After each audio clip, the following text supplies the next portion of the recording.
আসসালামু আলাইকুম বন্ধুগণ, কেমন আছেন স্যার? আশা করি সবাই ভালো আছেন। আল্লাহ রহমতে আমিও আলহামদুলিল্লাহ আল্লাহ রহমতে ভালো আছি।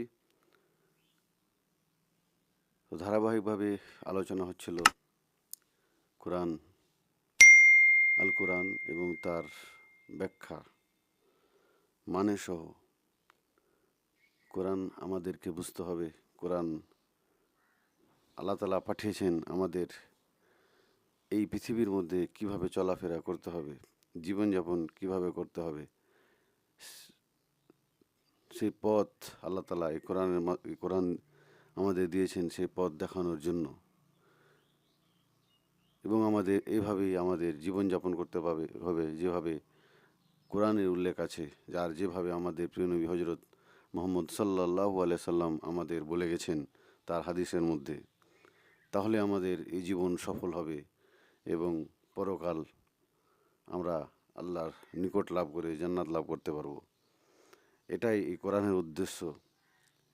আল্লাহ এই কোরআন পাঠিয়েছেন একমাত্র মানুষের হেদায়েতের জন্যে।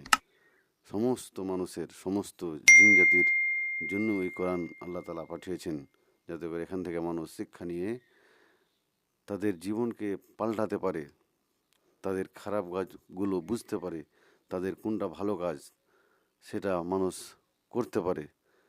সেই দিক নির্দেশনা দিয়ে আল্লাহ তাআলা এই কোরআনকে আমাদের উপহার দিয়েছেন। সেটাকে আমাদের কী করতে হবে? ফলো করতে হবে।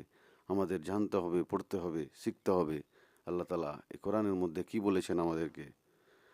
তো চলেন, আলোচনা হবে সূরা আল মুলক, যার বাংলা অর্থ হচ্ছে সার্বভৌম কর্তৃত্ব। সার্বভৌম কর্তৃত্ব বলতে বুঝিয়েছেন যার একছত্র অধিকার আছে, যার ওপর আর কেউ মালিক নেই, তিনি হচ্ছেন আল্লাহ। তার মালিকার মালিকের মালিক, তিনি যে মালিকানাধীন আছেন, তার কর্তৃত্ব, তিনি যে সমস্ত জীবের তিনি যে একজন মালিক, তার উপরে আর কেউ নেই। এটাই এই সূরার টাইটেল দিয়ে আল্লাহ তাআলা শুরু করেছেন, সূরা আল মুলক। তিনি একমাত্র তিনি একমাত্র অধিকারী, তিনি একমাত্র সব কিছুর অধিকারী। তার অধিকারের বাইরে কেউই নাই, একটা ছোট জীব অণুজীবও নাই। তারই কর্তৃত্ব সবইতি, তারই রাজত্ব সবইতি। আর তিনি হচ্ছেন এক আল্লাহ, মহান আল্লাহ, আমাদের সবারই সৃষ্টিকর্তা। আর আমাদের তার কাছে একদিন আমাদের এই জীবন সমাপ্তি যখন হবে, তার কাছে আমাদেরকে ফিরে যেতে হবে। তো চলেন, এই কোরআনের মধ্যে আল্লাহ তাআলা কী বলছেন সেদিকে আমরা দেখব, এবং বাস্তব জীবনে এই কোরআন থেকে আমরা কী শিক্ষা নিতে পারবো, বা এই আয়াতগুলো থেকে আমরা কী আল্লাহ তাআলা বুঝিয়েছেন এবং কী শিক্ষা নিয়ে আমরা জীবন পাল্টাতে পারবো সেদিকে নজর দেব। আউযুবিল্লাহি মিনাশ শাইতানির রাজিম, বিসমিল্লাহির রহমানির রহিম। পরম করুণাময় অসীম দয়ালু আল্লাহর নামে শুরু করছি। তাবারাকাল্লাযী বিয়াদিহিল মুলকু ওয়া হুয়া আলা কুল্লি শাইইন কাদির। বরকতময় তিনি, যার হাতে সর্বময় কর্তৃত্ব, আর তিনি সব কিছুর ওপর সর্বশক্তিমান। যে মহামন্বিত তিনি, সর্বসময় কর্তৃত্ব যার হাতে। এখানে প্রশংসা করা হয়েছে আল্লাহ তাআলার, তিনি তো সবচাইতে সম্মানের অধিকারী। তিনি আর যার হাতে সমস্ত কর্তৃত্ব, সমস্ত মালিকানা তার হাতে রয়েছে, এবং তিনি হচ্ছেন সর্ববিষয়ে, সব কিছুতে সর্বশক্তিমান। তিনি হচ্ছেন আমাদের আল্লাহ, তিনি হচ্ছেন আমাদের সৃষ্টিকর্তা, তিনি হচ্ছেন এই পৃথিবীর সৃষ্টিকর্তা। তারই নেতৃত্বাধীন এই পৃথিবী, সব কিছু দেখতে পাচ্ছেন আপনার চোখের সামনে, উপরে আসমানে অথবা জমিনের নিচে, সব কিছুরই মালিক তিনি। তারই কর্তৃত্ব, তার ইশারার বাইরে, তার রাজত্বের বাইরে কেউ অস্তিত্ব কারও নাই। তাফসীরগণ কি বলেছেন, তাবারাকা শব্দটি বারাকাত থেকে এসেছে। এর শাব্দিক অর্থ হলো বর্ধনশীল ও বেশি হওয়া। কেউ কেউ এই অর্থ করেছেন সৃষ্টিগুলির গুণাবলীর বহু ঊর্ধ্বে ও উচ্চে। তাকা আল তাফা আল এর সিগা আরবি ব্যাকরণ অনুযায়ী অনেক ও অধিক্য বোঝাতে ব্যবহার হয়। সর্বময় কর্তৃত্ব বা রাজত্ব যার হাতে, অর্থাৎ সব রকমের শক্তি এবং আধিপত্য তারই। তারই শক্তি এই পৃথিবীতে, সবচাইতে শক্তিতে অধিকারী তিনি, একমাত্র তিনি। এই পৃথিবীতে যে শক্তি নিয়ে অহংকার করবে, আল্লাহ তাআলা তাকে ছেড়ে কথা বলবেন না। কেননা তার চাইতে শক্তিশালী, তার চাইতে সার্বভৌম কর্তৃত্ব, সব কিছুর উপর কর্তৃত্ব হার আল্লাহ ছাড়া আর কারও নেই, এই পৃথিবীর মধ্যে কারও নেই। তিনি যেভাবে চান বিশ্বজাহান পরিচালনা করেন, যেভাবে তিনি চান, যেভাবে তিনি নির্দেশনা দেন, সেভাবে এই পৃথিবীর সমস্ত কিছু, এই মহাবিশ্বের সমস্ত কিছু পরিচালিত হয়। তার ইশারায় সব কিছু হয়। যে আমরা যে একটা কহত সবসময় শুনতে পাই যে তার ইশারা ছাড়া একটা পাত্তাও নড়ে না। তো ঠিকই যখন যেটা তিনি আদেশ করেন, সব কিছুই তার নির্দেশই হয়। তার কাজে কেউ প্রতিবন্ধকতা সৃষ্টি করতে পারে না, যে তার কাজে কেউ বাধা দিতে পারেন না। তিনি যেটা চান সেটাই করেন, তাকে বাধা দেওয়ার কেউ নাই। তিনি ভিখারিকে বাদশা আর বাদশাকে ভিখারি, ধনীকে গরিব এবং গরিবকে ধনী বানান। তার নেই নিয়ন্ত্রণ, নিয়ন্ত্রণের অধীনে সব কিছু। তাই তিনি যাকে চান তাকে ধন সম্পদ দেন, আর যাকে চান তাকে গরিব করে রাখেন। যেহেতু এই পৃথিবীটা একটা পরীক্ষার ঘর, আল্লাহ এভাবে তার বান্দাদের পরীক্ষা করেন, কাউকে ধন দিয়ে, কাউকে সম্পদ দিয়ে, কাউকে দুঃখ আর কাউকে সুখ দিয়ে। তার কৌশল ও ইচ্ছার কারো হস্তক্ষেপ চলে না। তিনি যে কৌশল করেন, তিনি যে পরিকল্পনা করেন, সেখানে কেউ হস্তক্ষেপ করতে পারে না, সেখানে কেউ পরামর্শ দিতে পারেন না। তিনি যা ইচ্ছা সেটাই করেন, তৎক্ষণাৎ করেন, তিনি হয়ে যান। তিনি বলেন যখন কুন ফায়াকুন, হও, তো সেটা যতক্ষণ বলাতে দেরি হয় না ততক্ষণ সেটা উপস্থিত হয়ে যায়। এ হচ্ছে আমাদের আল্লাহ, এ হচ্ছেন আমাদের সৃষ্টিকর্তা, যার অধীনে এই পৃথিবী কেন, আমরা যা কিছু আবিষ্কার করব কিয়ামত পর্যন্ত সব কিছু তারই অধীনে আছে, তারই অধীনে থাকবে, অনন্তকাল থাকবে। তো এই হচ্ছে প্রথম আয়াতের মানে সহ তর্জমা। এরপরে দ্বিতীয় নম্বর আয়াতে আল্লাহ তাআলা কি বলছেন? আল্লাযী খালাকাল মাউতা ওয়াল হায়াতা লিয়াবলুওয়াকুম আইয়ুকুম আহসানু আমালান ওয়া হুয়াল আজিজুল গাফুর। যিনি মৃত্যু ও জীবন সৃষ্টি করেছেন যাতে তিনি তোমাদেরকে পরীক্ষা করতে পারেন যে কে তোমাদের মধ্যে আমলের দিক থেকে উত্তম, আর তিনি মহাপরাক্রমশালী, অতিশয় ক্ষমাশীল। এখানে বলেছেন আল্লাহ তাআলা 2 নম্বর আয়াতে, যিনি সৃষ্টি করেছেন মৃত্যু ও জীবন। আমরা সবাই জানি মৃত্যু আর জীবনকে কেউ অস্বীকার করতে পারে না। পৃথিবীতে যদি কোনো সত্য ঘটনা বা কোনো সত্য কোনো কিছু হয়ে থাকে, তো এই মৃত্যু আর এই জীবনকে কেউ ফেলতে পারবে না বা কেউ অস্বীকার করতে পারবে না, এটা স্বীকার করতে হবেই। তা আল্লাহ তাআলা এই মৃত্যু আর জীবনকে সৃষ্টি করেছেন। এর কেন সৃষ্টি করেছেন? যে কে তোমাদের মধ্যে কর্মে সর্বোত্তম। যে এই আল্লাহ তাআলা যে জীবন দিয়েছেন আমাদেরকে, এই যে ক্ষণস্থায়ী জীবন দিয়েছেন, কখন যে কার মৃত্যু হবে কেউ জানে না। তো আল্লাহ তাআলা এই ক্ষণস্থায়ী জীবনকে আল্লাহ তাআলা একমাত্র দিয়েছেন পরীক্ষার জন্য, যাতে করে দেখতে পারে এই জীবনটাকে নিয়ে কে ভালো কাজে ব্যয় করছে আর কে খারাপ কাজে ব্যয় করছে। এটাই আল্লাহ তাআলা এই এই জীবনটাকে দিয়েছেন। প্রত্যেকটা বিষয়ে আল্লাহ তাআলা পরীক্ষা নিচ্ছেন, যে দেখি আমার বান্দা, আমি এই নিয়ামতটা দিয়েছি, এই নিয়ামতটাকে পেয়ে সে কি করছে, সে ভালো কাজে ব্যয় করছে না সে খারাপ কাজে ব্যয় করছে। আপনার প্রত্যেকটা আমল, প্রত্যেকটা কাজের হিসাব আল্লাহ তাআলা আপনার আমল নামায়, আমাদের আমল নামায় আল্লাহ তাআলা লিখছেন, নোট করছেন।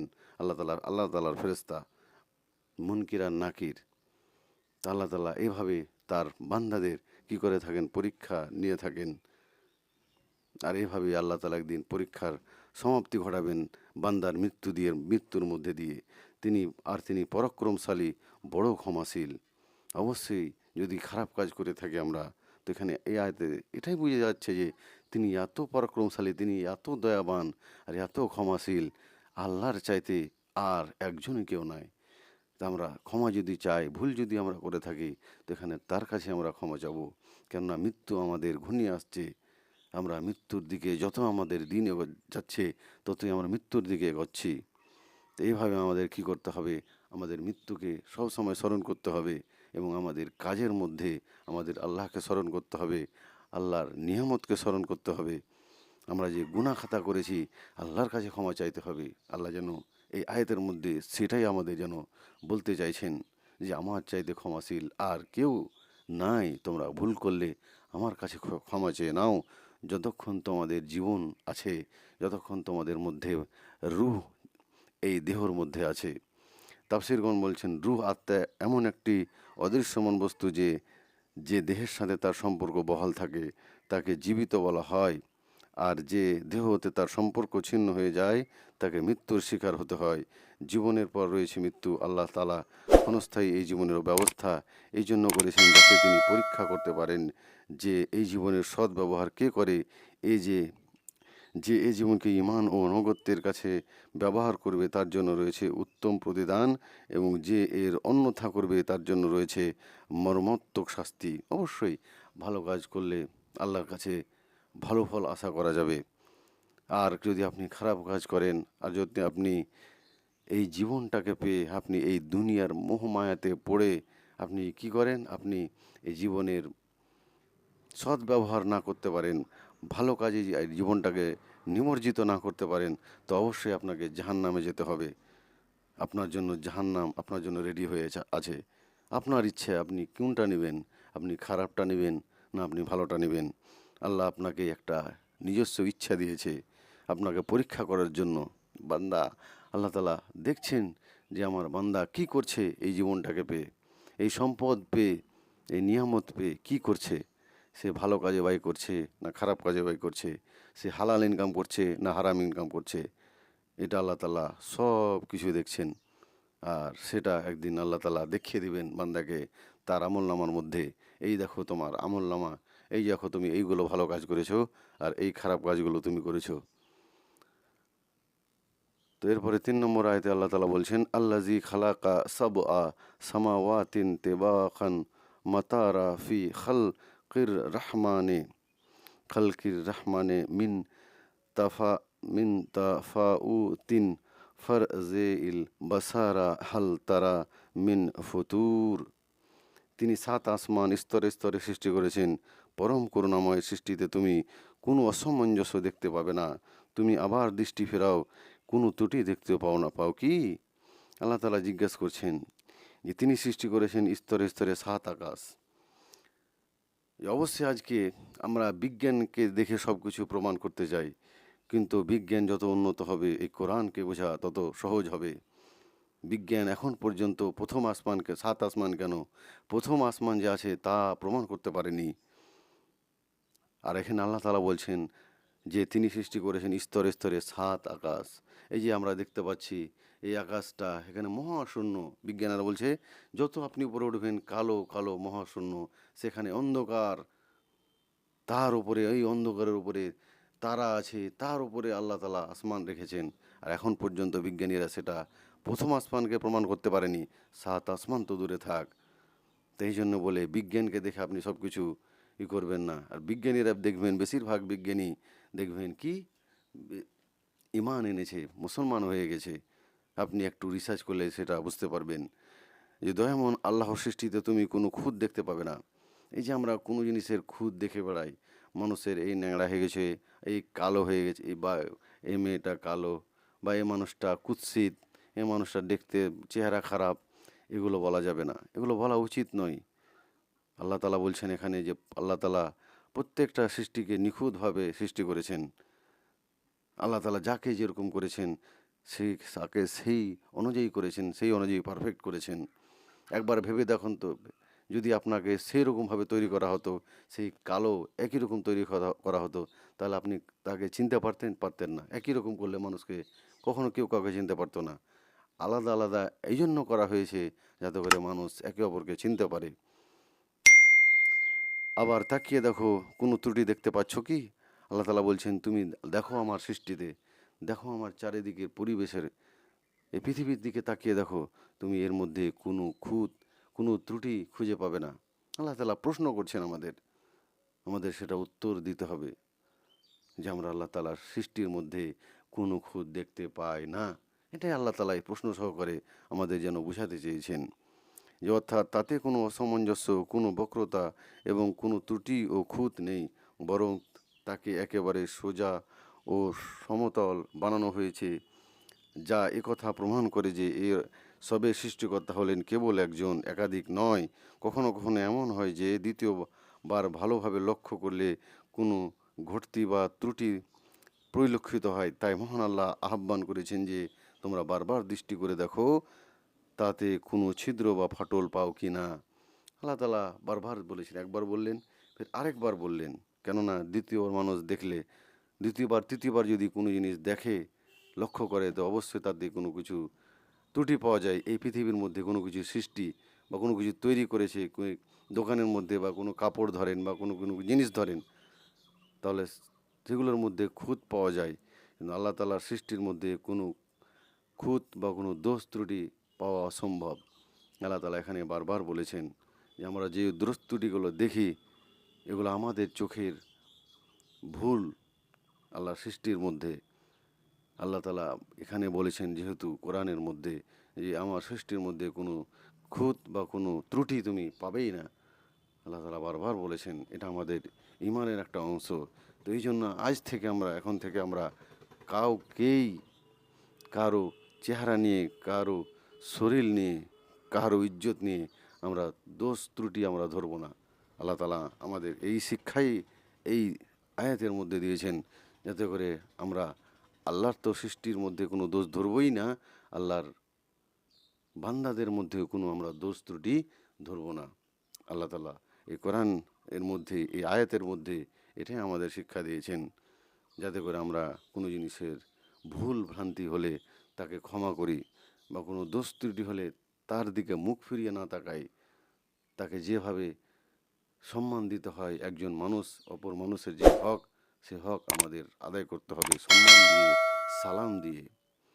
এটাই আল্লাহ তালা আমাদের শেখাচ্ছেন এই আয়াতের মধ্যে দিয়ে।